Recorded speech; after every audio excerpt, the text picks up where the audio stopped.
Bueno, estamos grabando. Hoy no tengo nada preparado, no tengo un guión ni tengo un tema específico del que hablar, pero sí que quería hacer un vídeo que no he hecho antes explicando un poco realmente de qué va a tratar este canal, porque es verdad que parece que es un canal de filosofía, pero no es filosofía temática sobre autores ni nada, sino que es básicamente un diario de lo que estoy haciendo y de mi investigación personal, que no es otra que mi manera de practicar la defensa oral de un libro que estoy escribiendo, un ensayo. Entonces he dado un poco de pincelada en general de qué temas estoy tratando, pero todavía no he dicho exactamente de qué va este ensayo, de qué va esta investigación. Y bueno, básicamente el ensayo trata sobre lo que a mí me gustaría llamar una epistemología de la música, es decir, cuál es la relación posible entre el conocimiento humano y la percepción musical, y cómo las estructuras formales que hay presentes en la música pueden afectar a nuestra noción de conocimiento. Entonces intentar darle un valor epistemológico a la música, porque siempre que se habla de filosofía de la música, se habla mucho pues, desde una perspectiva estética, que es lo normal, es lo lógico. Pero después de lecturas como las que os comenté de Eric Havelock, de Walter Ong, de toda esta gente, me di cuenta de que había un nicho dentro de la epistemología y dentro de la teoría del conocimiento que podía abarcar la música. Y, y a eso es lo que me he estado dedicando estos últimos 2 años, aparte de todos mis proyectos, mis trabajos y demás. Pero básicamente aquí tengo resumido, bueno, esto es básicamente las notas que he tomado, que llevo tomando desde el verano del 2023, si no recuerdo mal. Creo que sí, creo que fue verano de 2023.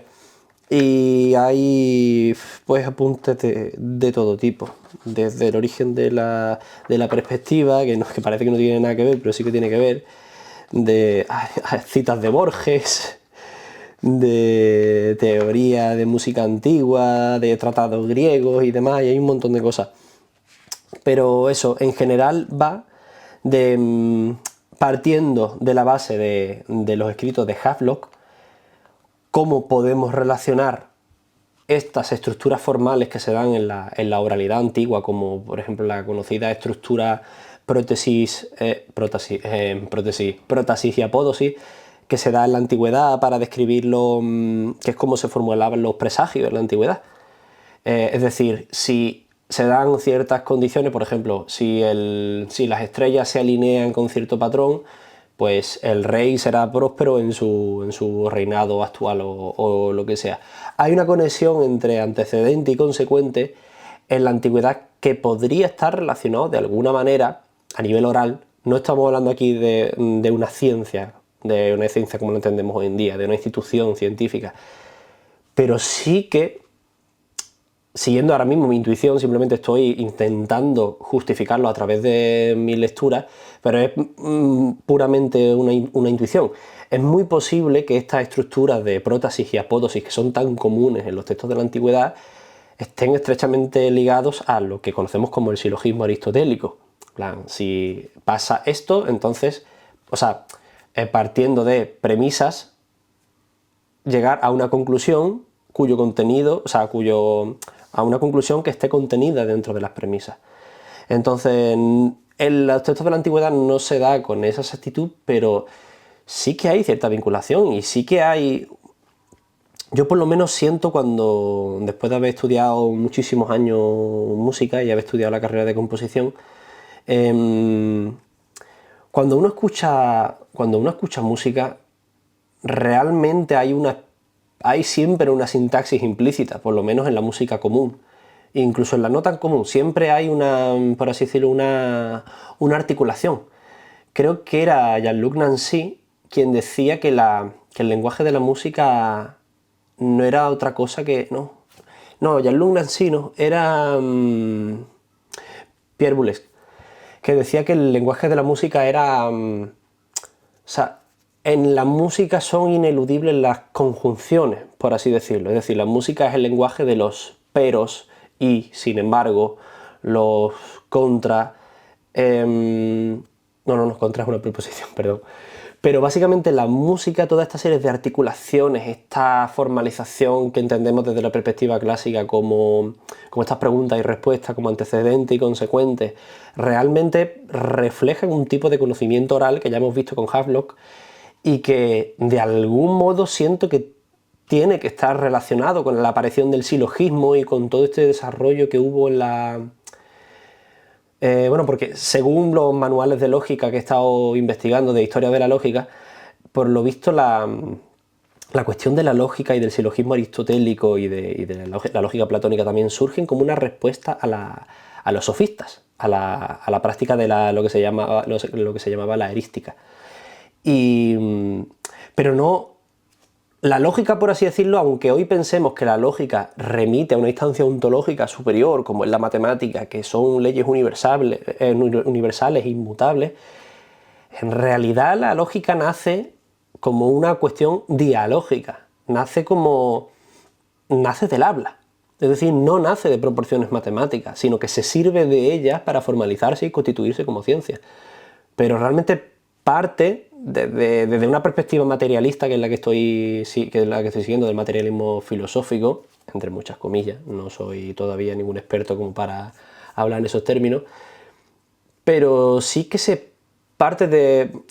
Para mí, me siento muy cómodo al partir de estos presupuestos del materialismo filosófico en cuanto a la teoría del cierre categorial y en cuanto al punto de partida de que defienden esta gente de Gustavo Bueno, que toda ciencia parte de una operación, parte de un sujeto operatorio, parte de una actividad manual o una actividad vocal, es decir, es una acción. Todas las ciencias nacen de la nacen de la técnica, no nacen de una actividad intelectiva o una actividad puramente especulativa que luego se materializa en la práctica. No, siempre es al revés. La geometría nace de la agrimensura y de cuando medían las tierras en la antigüedad, pues la geometría responde a una necesidad humana, práctica, de medir la tierra y de poder decir de quién es esta tierra y de quién es la otra. Ese es el inicio. Entonces, esta dimensión metafísica y ontológica de la lógica y de la matemática como que se viene un poco abajo. Tampoco quiero decir eso exactamente, pero sí que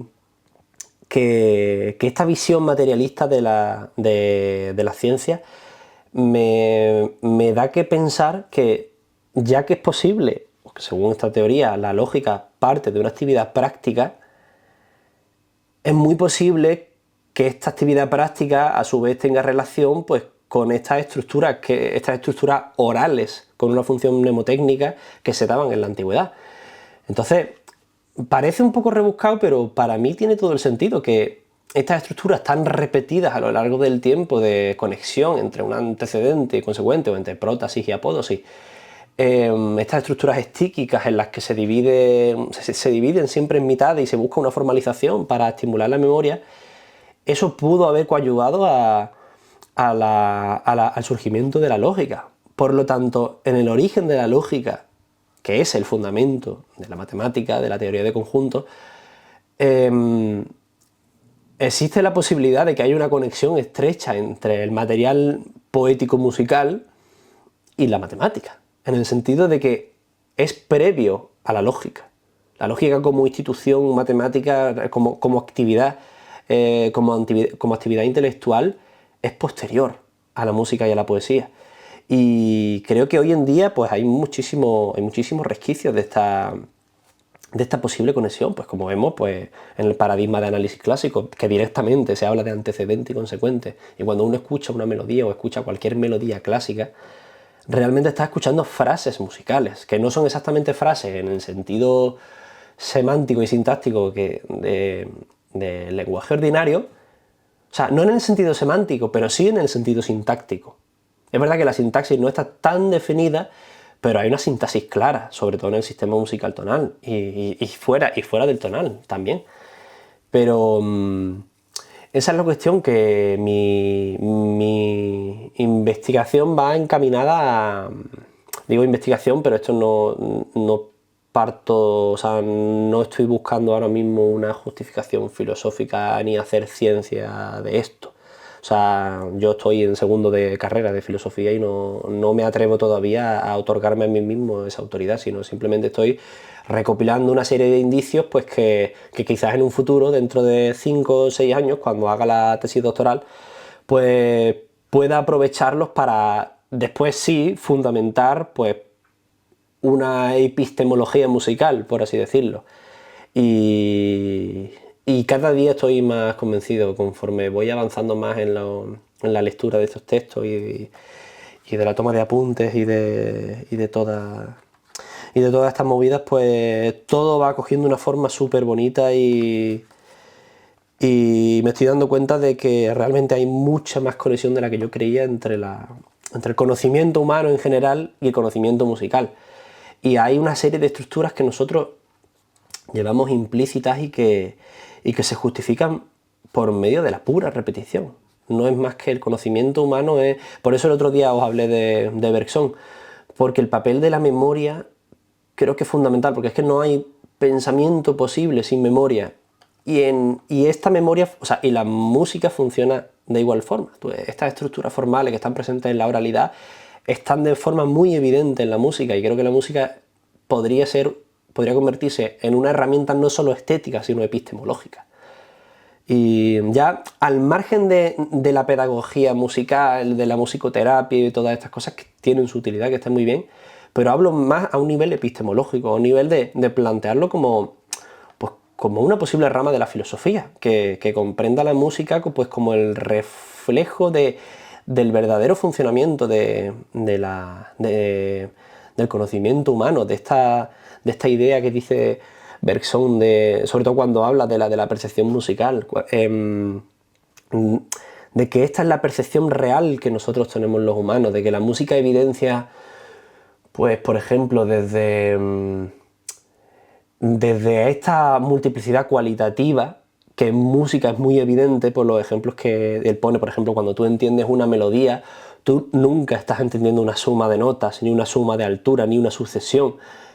Pierde sentido la idea de sucesión cuando entendemos la música o el conocimiento humano como una serie de hechos de la conciencia que son cualitativos y que se entremezclan entre sí, y que no hay cabida para pensar en todos estos elementos de una forma atomizada y de elementos separados, cuya suma de las partes es igual al todo. No, hay una realidad que constantemente se retroalimenta, se suma a sí misma, se interconecta.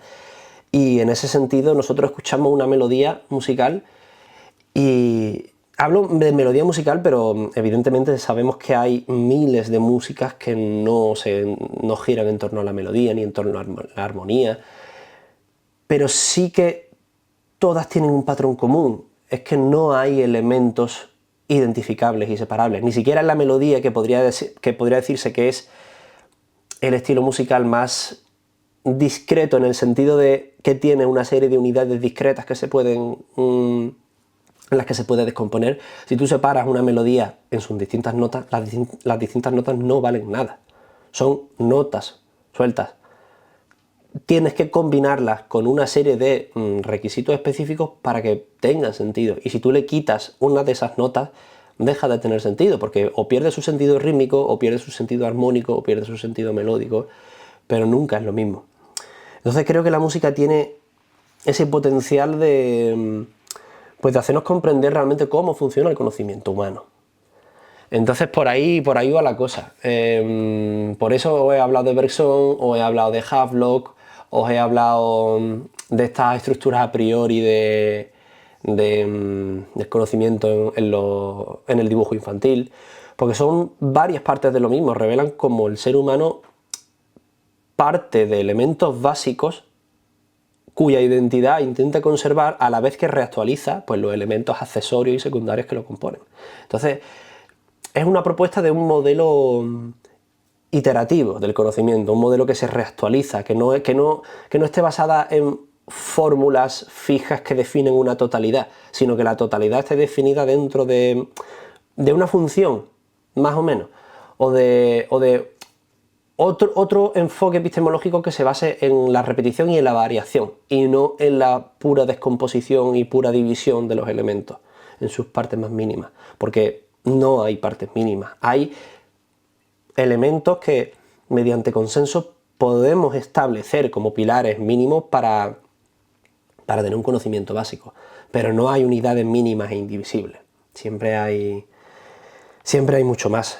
Entonces, pues eso, el vídeo de hoy trata sobre eso. Quería también aprender a soltarme un poco y hacer de vez en cuando vídeos también fuera del guión y fuera de esa rigidez.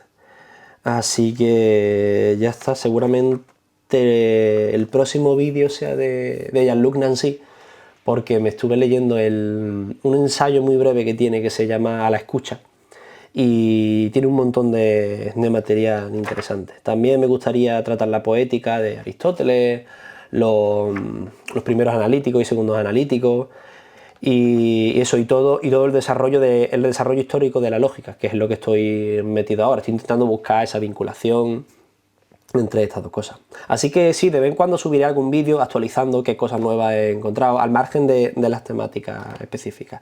También, por supuesto, me gustaría subir mi interpretación de los textos clásicos. Por ejemplo, me encantaría sacar algún vídeo de Nietzsche, pero ya os digo que sin más planificación que la que he tenido en los últimos vídeos. Van a ser pues tostones de mí mismo hablando a cámara hasta que me aburra o hasta que os aburráis vosotros. Así que ya está. Nos vemos en el siguiente vídeo.